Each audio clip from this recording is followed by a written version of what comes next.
Okay, this is for all my psychology students. I'm just going to show you here, blurred out, you can't read what they've done, but you see the way the table is taking up a lot of space and it's an awful lot of wasted space. I want to show you how to use continuous page breaks and the table properties bar or the table toolbar to fix this up onto a less clumsy. So the first thing I'm going to do is put my cursor there and go Control Enter on the keyboard, and that forces a page break.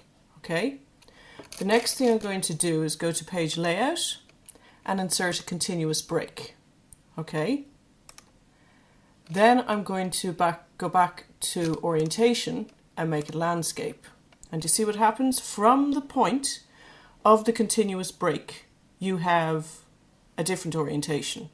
So I'm just going to go in here and go Control Enter for another page break. So I'm going to put another continuous break in there and then change the orientation back to portrait. Okay, so first of all, you've got the first two pages portrait, and then all the pages with the table are landscape, and then the following pages are portrait. A very useful thing to be able to do. Now, the table runs on to 5 pages. So do you see when I go over the table, and by the way, I'm going to use this in my word processing classes as well. See the way I go over the table? If I click here, this toolbar opens up.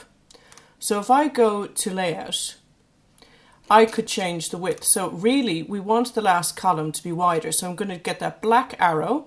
Do you see? And you can see that column is selected throughout the whole thing. And I'm just going to widen that right up. And do you see it all scoot back up onto different pages because you're making it wider. Okay, so now we've got it onto 2 pages. We don't need such a wide column for year. So let's just narrow that one down. Okay, so it's a process of narrowing, widening, because then I'm going to pick this one and I'm going to widen again. Okay, now ideally what we would like is the Stanford Prison Experiment. We can see it there, somebody's picked it.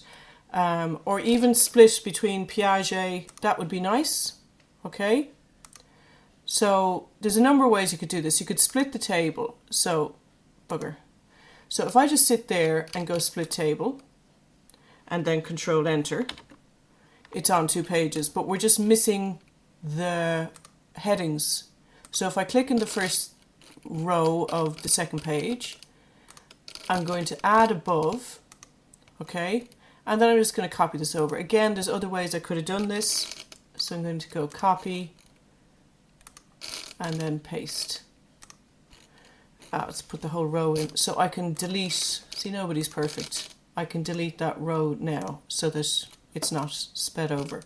Now the other thing as well is it is nice to have these rows so we can distribute the rows evenly. Okay? And we could even increase the height of the rows there so it's even and distribute rows evenly. Height, because I have the 2 of them. And the other one looks okay actually. So that's that. Okay.